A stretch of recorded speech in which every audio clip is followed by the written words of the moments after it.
திருப்பத்தூர் மாவட்டம் ஆம்பூர் அடுத்த பழைய அரங்கல் துருகம் கிராமத்தில் எருதுவிடும் திருவிழா சிறப்பாக நடைபெற்றது. எருதுவிடும் விழாவில் 200க்கும் மேற்பட்ட காளைகள் களம் கண்ட நிலையில் நிர்ணயிக்கப்பட்ட இலக்கை குறுகிய நேரத்தில் ஓடி வெற்றி பெற்ற காளைகளின் உரிமையாளர்களுக்கு பரிசுகள் வழங்கப்பட்டன. கள்ளக்குறிச்சி மாவட்டம் சங்கராபுரம் அருகே மல்லாபுரம் கிராமத்தில் சேதமடைந்த அரசு தொகுப்பு வீட்டில் சிமெண்ட் காரைகள் பெயர்ந்து விழுந்த சம்பவம் பரபரப்பை ஏற்படுத்தியுள்ளது. விபத்தின் போது வீட்டில் இருந்த பெண் வீட்டை விட்டு வெளியேறியதால் பெரும் அசம்பாவிதம் தவிர்க்கப்பட்டது. இந்நிலையில் பொதுமக்களின் நலன் கருதி சேதமடைந்த தொகுப்பு வீடுகளுக்கு பதிலாக புதிய வீடுகள் வழங்க வேண்டும் என்று கோரிக்கை எழுந்துள்ளது. பூராயா மண்டை மேலே வச்சா கட்டி மண்டை அடி பிடிச்சிக்கிச்சு, கை அடி பிடிச்சிக்கிச்சு. எனக்கு ஒன்றுமே இல்லை சாமி. வச்சாச்சு நான் கட்டிக்கிறேன் சாமி. எனக்கு ஒரு குடிச்ச கொடுங்க சாமி. எனக்கு ஒரு வீடு பார்த்து விடுங்க சாமி. உங்களுக்கு கோடி தருப்பேன் சாமி. நான் ஊர் மக்களை வச்சு கூட நான் போய்ச்சிக்கிறேன் சாமி. எனக்கு ஓடனாச்சு இவனா இல்லைன்னா இல்லை. நான் யாரை வச்சு போய்க்கிறது? ஊர் உங்களை வச்சாச்சு நான் போய்ச்சிக்கிறேன் சாமி. எனக்கு ஒரு வீட்டை விடு சாமி. காப்பை ரணசிங்கம் உண்மை கதை என்பதால் அப்படத்திற்கு பெரிய இம்பாக்ட் கிடைத்ததாக திரைப்பட நடிகை ஐஸ்வர்யா ராஜேஷ் தெரிவித்துள்ளார். சேலம் அருகே சீரகாப்பாடி பகுதியில் நடைபெற்ற தனியார் நிகழ்ச்சியில் கலந்து கொண்டு பொதுமக்களுடன் கலந்துரையாடிய அவர் தான் நடித்த வடசென்னை, காக்கா முட்டை, தர்மதுரை உள்ளிட்ட சில படத்தின் அனுபவங்கள் மற்றும் தனக்கு பிடித்த பாடல்கள், டைலாக் உள்ளிட்டவைகளையும் பொதுமக்களிடம் பகிர்ந்து கொண்டார். ரொம்ப பிடிச்ச டைலாக் வந்து ஆசைப்பட்டா மட்டும் பட்டாது, அடம் பிடிக்கணும் அப்படின்னு சொல்லுவாங்க. ஸோ அது உண்மையாகவே நான் வந்து ஆசை மட்டும் படல, அடம் பிடிக்கணும். ஸோ எல்லா விஷயத்துலையும் வந்து நம்ம ஆசைப்பட்டால் மட்டும் பத்தாது, அடம் பிடிக்கணும், அடம் பிடிக்கவும் தெரியணும். அதுதான் ரொம்ப ரொம்ப முக்கியம். திருப்பூரில் போக்குவரத்து அலுவலர்கள் மேற்கொண்ட தீவிர சோதனையில் விதிமுறைகளை மீறி ஏர் ஹாரன் பொருத்தி இருந்த 9 பேருந்துகளிலிருந்து ஏர் ஹாரன்கள் பறிமுதல் செய்யப்பட்டது.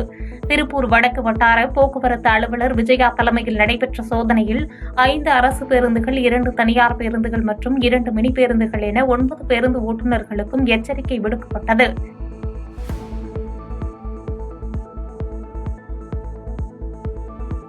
பெரம்பலூரில் உணவு பாதுகாப்புத்துறை மீது புகார் கூறி உறங்கும் உணவு பாதுகாப்புத்துறை என்ற தொட்டிலுடன் பெரம்பலூர் ஆட்சியரிடம் நாம் தமிழர் கட்சியினர் நூதன முறையில் மனு அளித்த சம்பவம் பரபரப்பை ஏற்படுத்தியது. பெரம்பலூர் மாவட்ட நாம் தமிழர் கட்சியின் சார்பாக அக்கட்சியின் மேற்கு மாவட்ட தலைவர் ஹமர்தீன், மாவட்ட பொருளாளர் ஜஸ்டிஸ் கோபிநாத் ஆகியோர் தலைமையில் அக்கட்சியின் பொறுப்பாளர்கள் இணைந்து காலாவதியான தின்பண்டங்கள் மற்றும் குளிர்பானங்களுடன் 5 மனுக்களை அளித்தனர்.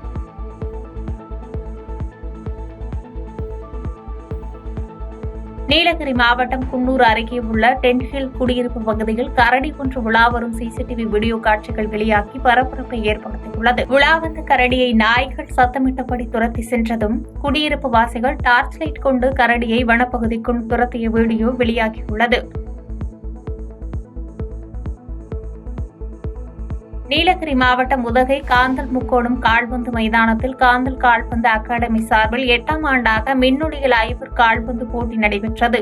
இதில் மாநிலம் முழுவதிலும் இருந்து 32 ஆண்கள் அணியும், முதன்முறையாக நடைபெற்ற பெண்கள் கால்பந்து போட்டியில் 18 அணிகளும் கலந்து கொண்ட நிலையில் வெற்றி பெற்ற அணிகளுக்கு ரொக்க பரிசும் கோப்பையும் வழங்கப்பட்டன.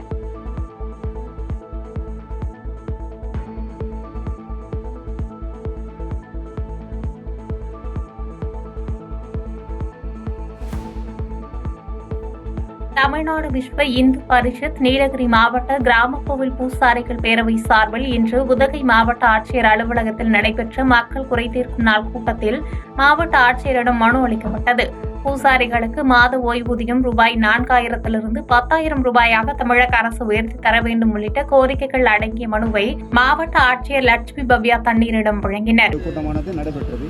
இந்த கூட்டத்தில் தீர்மானங்கள் ஒன்று எங்களுடைய பூஜாரிகளுக்கு நலவாரிய உறுப்பினர்கள் அட்டை வழங்கணும். அட்டை வழங்கியவர்களுக்கு அதை புதுப்பித்து கொடுக்கணும். முதியோர் பூஜாரிகளுக்கு ஓய்வூதியம் வழங்கணும். கோயில்களுக்கு இலவச மின்சாரம் கொடுக்கணும்னு சொல்லி எங்களோட கோரிக்கைகள் பல கோரிக்கைகளை இப்போ மனு கொடுத்துருக்கோம். இதை எங்களுக்கு ஏற்பாடு செய்து தருமாறு மாவட்ட ஆட்சியர் அவர்களை பணிவுடன் கேட்கிறோம். தமிழக முதலமைச்சர் மு.க.ஸ்டாலினின் 72வது பிறந்தநாளையொட்டி தென்காசி மாவட்டம் பாவூர் சத்திரத்தில் தென்காசி தெற்கு மாவட்ட திமுக விளையாட்டு மேம்பாட்டு அணி மற்றும் தென்காசி புரோவிஷன் கண் மருத்துவமனை இணைந்து இலவச கண் சிகிச்சை முகாம் நடத்தியது. முன்னதாக இந்த முகாமினை தென்காசி திமுக முன்னாள் மாவட்ட செயலாளர் சிவபத்மநாபன் தொடங்கி வைத்த நிலையில் திரளானோர் பயனடைந்தனர்.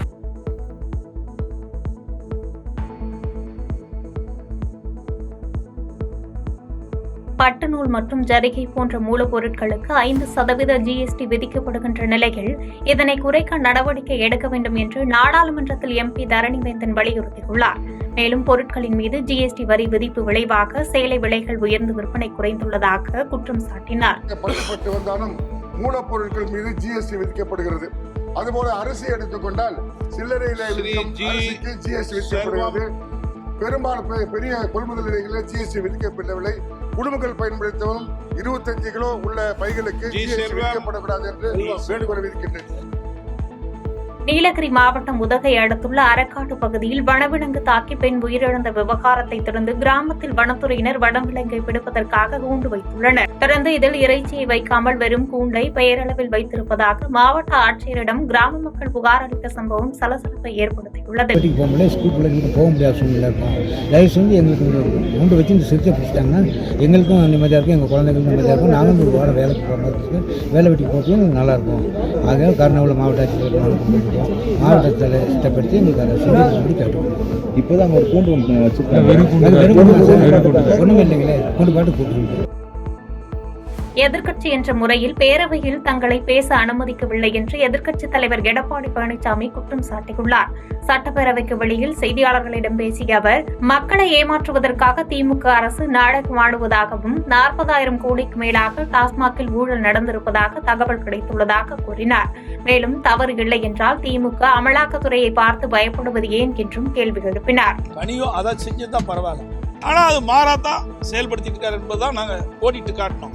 எந்த மறு அறிவிப்பும் அவர் சொல்லல. ஆகவே ஒரு சட்டப்பேரவை தலைவர் ஆளுங்கட்சி எதிர்க்கட்சி என்று பாகுபாடு கொள்ளாமல் 2 தரப்புக்கும் சமமாக நடப்பதுதான் சபாநாயகருக்கு அழகு. அதைத்தான் நாங்கள் வலியுறுத்தி சொன்னோம். ஆனா இன்றைய தினம் மீண்டும் சட்டப்பேரவை தலைவர் வந்த பிறகு எங்களுடைய உறுப்பினர் மூத்த உறுப்பினர் KP முனுசாமி அவர்கள் பேசுகின்ற பொழுது மீண்டும் பழைய நிலைக்கே போறார். கருமேனிய நம்பியார் திட்டத்தை பற்றி பேசுறேன்.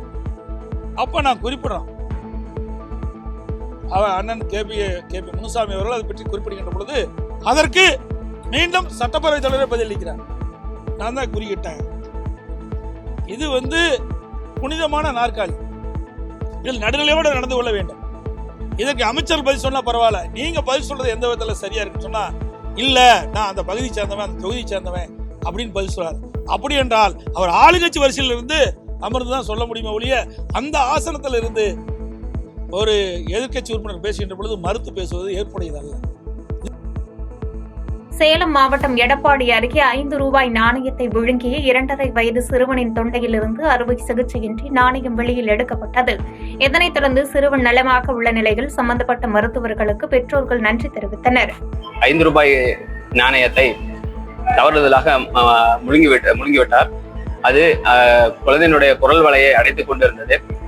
அதில் நமது தினேஷ்குமார் மற்றும் செந்தில் ஈரசப்பன் தலைமையிலான மருத்துவ குழுவினர் உடனடியாக மயக்க மருந்து கொடுத்து குழந்தைக்கு எண்டாஸ்கோபி சிகிச்சை மூலமாக அந்த காயினை வெளியெடுத்து